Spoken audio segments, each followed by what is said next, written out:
थे कि यह सब तुम्हारा वहम है। माँ कहती है कि मेरा वहम नहीं है। जब से यहाँ आई हूँ मेरे साथ सब कुछ उल्टा हो रहा है।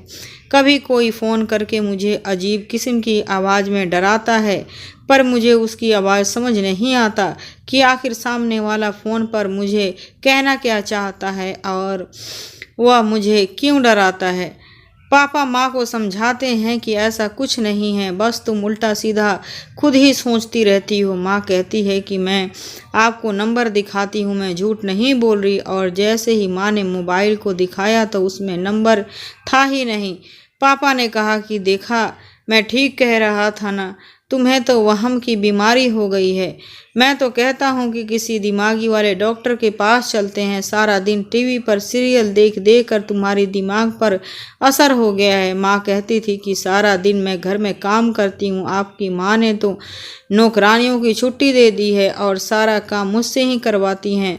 मैं अब उनके ताने सुन सुनकर थक चुकी हूँ। मैं उस समय बहुत छोटा था, मगर मुझे अपनी माँ की बातों पर विश्वास था। इस घर में ऐसा कौन था जो मेरी माँ को तंग कर रहा था। मैं जानता चाहता था कि, लेकिन तभी उन्हें दिनों अचानक मेरी माँ की डेथ हो गई थी। वो सीढ़ियों से कैसे गिर गई समझ नहीं आता था। सब ने कहा था कि मेरी माँ को दिमागी समस्या है, इसी वजह से उनका संतुलन बिगड़ गया होगा और वह सीढ़ियों से खुद ही गिर गई होंगी। जब मेरी माँ मर गई थी तो किसी का कुछ नहीं गया था, सब अपनी अपनी ज़िंदगी में बिजी हो गए थे, पर मेरी ज़िंदगी जैसे रुक सी गई थी। मेरी माँ तो चली गई थी और उनके जाने के बाद मैं बिल्कुल अकेला हो गया था। पापा ने बड़ी मम्मी यानी मेरी सौतेली माँ के हवाले कर दिया था। वह अपने बिजनेस को देख रेख में थे और मुझे कोई भी संभाल नहीं पाता था। मैं नौकरों के सहारे पर था, वह भी अपनी मर्जी करते थे। उनको भी कोई नहीं पूछता था कि रवि को खाना खिलाया कि नहीं, रवि को स्कूल भेजा या नहीं, उसे होमवर्क कराया या नहीं, किसी को कोई मतलब नहीं था। नौकर भी अपनी मनमानी करते, जब चाहते खाना देते, जब चाहते खाना ना देते। मैं भूखा उनके पीछे पीछे रोता हुआ फिरता। एक बच्चा जिसकी माँ नहीं थी उसका कोई भी नहीं होता था। जिस दिन मेरी माँ इस दुनिया से चली गई थी उसी दिन मेरी खुशियाँ भी उन्हीं के साथ चली गई थी। मैं स्कूल से कॉलेज में पहुँच चुका था जब दीदी की शादी हुई और शादी के बाद भी वह यहीं रहने लगी थी, क्योंकि बड़ी माँ अपने आंखों से उन्हें दूर नहीं करना चाहती थी। और फिर एक दिन रोड एक्सीडेंट में पापा और बड़ी माँ की डेथ हो गई और वह दोनों एक रिश्तेदार की शादी में जा रहे थे कि गाड़ी की टक्कर ने एक बस दर पे मौत हो गई और दोनों ने मौके पर ही दम तोड़ दिया। और फिर उसके बाद सब कुछ मेरी दीदी और मेरे जीजा जी ने संभाल लिया। पापा ने वकील को बताया कि मेरे पापा पहले से ही सब कुछ मेरे नाम कर चुके हैं और मेरी माँ इकलौती थी, उनका सब कुछ पहले से ही मेरे नाम था। दीदी को पापा ने शादी के समय ही उनका हक दे दिया था, लेकिन इस बात का मुझे नहीं पता था। दीदी सदमे में थी, लेकिन मैं उनका बहुत ख्याल रखता था और फिर धीरे धीरे दीदी का व्यवहार मेरे साथ ठीक हो गया। दीदी के अच्छे व्यवहार से मैं बहुत खुश था। दुनिया में मेरा था ही कौन। दीदी से प्यार मिला तो जिंदगी में जैसे खुशी की लहर दौड़ पड़ी थी। दीदी कहती थी कि बड़ी बहनें भी माँ की जगह लेती हैं, कभी खुद को अकेला मत समझना। मैं बहुत खुश हो गया था, अब मैं अपनी पढ़ाई भी अच्छे से जारी रख सकता था। एक दिन दीदी ने कहा कि जब तक तुम्हारी शादी नहीं हो जाती मैं और तुम्हारे जीजा यहीं रहेंगे। मैंने कहा दीदी आपको कभी भी कहीं जाने की ज़रूरत नहीं है, आप हमेशा यहीं रहें।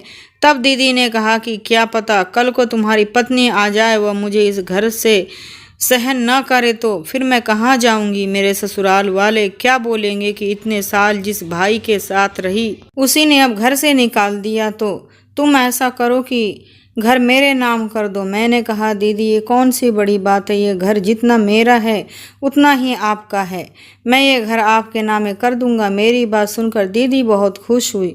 समय गुजरता गया, मैं अपनी पढ़ाई पूरी की और फिर ऑफिस जाने लगा और फिर पापा की बिजनेस संभाल लिया और फिर दीदी ने मेरी पसंद से मेरी शादी एक लड़की से कर दी।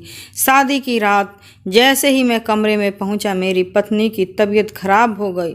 मैं जल्दी से उसे उसे लेकर अस्पताल पहुंचा, लेकिन वह मर चुकी थी। मेरे सास ससुर भी वहीं अस्पताल आ गए थे। उन्होंने पुलिस बुला ली और मुझ पर इल्ज़ाम लगा दिया कि मैंने ही उनकी बेटी को मारा है।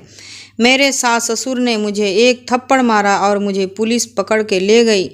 बड़ी मुश्किल से 3 महीने के बाद मेरे जीजा मुझे जेल से छुड़वाया। धीरे धीरे मैं इस हादसे को भूल गया था। हालांकि इस भूलने में मुझे काफ़ी समय लगा था और फिर ज़िंदगी धीरे धीरे रूटीन पर आ गई थी। और फिर मुझे दिव्या मिली। मुझे उससे मोहब्बत हो गई थी, मगर फिर अचानक से वो भी गायब हो गई। मैं उसकी मोहब्बत में दीवाना हो गया था। उसी दिन रात दीवानों की तरह ढूंढता, लेकिन वो मुझे कहीं नहीं मिली। दिव्या के जाने से मैं बिल्कुल टूट गया था। अब तो मुझे लगने लगा कि मैं सच में मनहूस हूँ, जो सबकी खुशियों को खा जाता हूँ। दीदी ने मुझे बहुत समझाया कि दिव्या को भूल जाओ, वो बहुत धोखेबाज और लालची लड़की थी। मैं तुम्हारे लिए दिव्या से भी अच्छी लड़की लेकर आऊँगी और तुम्हारी पत्नी बनाऊँगी। देखना, वो तुम्हें बहुत प्यार देगी और तुम्हारी ज़िंदगी स्वर्ग हो जाएगी। मैं भी धीरे धीरे दिव्या को भूलने की कोशिश करने लगा था। दीदी ने मेरा ऐसा बहुत साथ दिया था। उन्होंने मुझे बहुत संभाला था। धीरे धीरे ज़िंदगी रूटीन पर आने लगी थी और फिर दीदी की जिद पर मैंने दूसरी शादी की एक दोस्त की बेटी से कर ली। मगर हैरत की बात ये थी कि शादी की रात मेरी दूसरी पत्नी भी मर गई। मैं बहुत दुखी था क्योंकि वह दूसरी बार था। अब तो कोई भी लड़की मुझसे शादी करने के लिए राजी नहीं थी और मैंने भी दीदी से साफ साफ कह दिया कि मुझे शादी करनी ही नहीं है, बल्कि मैं यह देश छोड़कर यहाँ से जा रहा हूँ। दीदी ने रोना धोना शुरू कर दिया। कहने लगी कि तुम चले गए तो मेरा क्या होगा?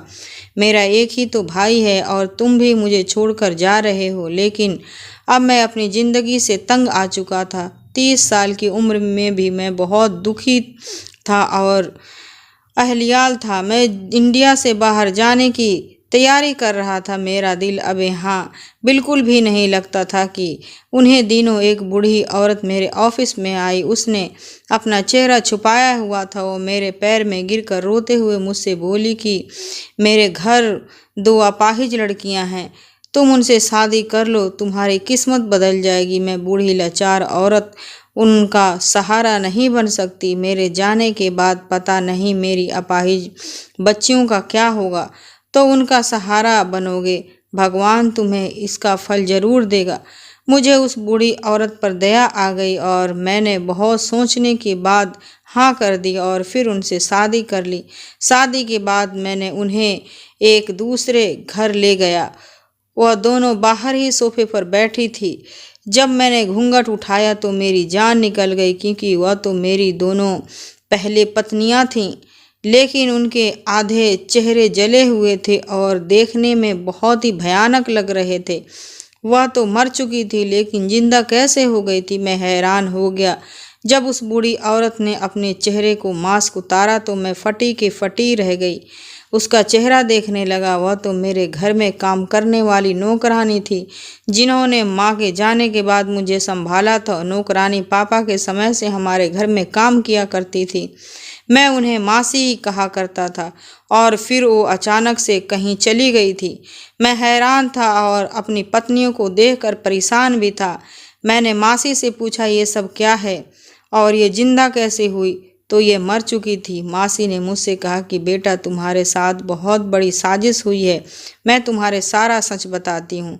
मासी ने कहा कि जब तुम्हारे पापा तुम्हारी माँ को लेकर आए थे तो तुम्हारी सौतेली माँ ने उन्हें स्वीकार नहीं किया। वह उन्हें दिमागी तौर पर मरीज बनाने पर तुली हुई थी और फिर धीरे धीरे उसी दिमागी मरीज बना दिया। उस दिन अगर तुम्हारी माँ बच जाती तो सबको सच्चाई पता चल जाती। तुम्हारी माँ को एक ऐसी दवा दी जा रही थी जिससे वह अंदर ही अंदर ख़त्म हो रही थी और यह सब तुम्हारी सौतेली माँ कर रही थी। और फिर तुम्हारी माँ की मौत हो गई। उसके बाद वह माँ बेटी तुम्हें ख़त्म करना चाहती थी। तुम्हारे खाने में कुछ न कुछ मिला कर देती थी, लेकिन मैं वह खाना बदल दिया करती थी। मैं यह सब बड़े साहब को बताना चाहती थी। मैं जब भी उनके पास जाती तो कोई न कोई उनके पास होता। और फिर तुम्हारी बड़ी माँ और पापा की डेथ हो गई थी और सब कुछ तुम्हारी दीदी ने संभाल लिया, जिस पर तुम्हें अंधा विश्वास है। पर यह ऐसी नहीं है जैसे तुम उसे समझते हो। उसने जानबूझकर इस घर में रहने का फैसला किया है ताकि तुमसे धीरे धीरे करके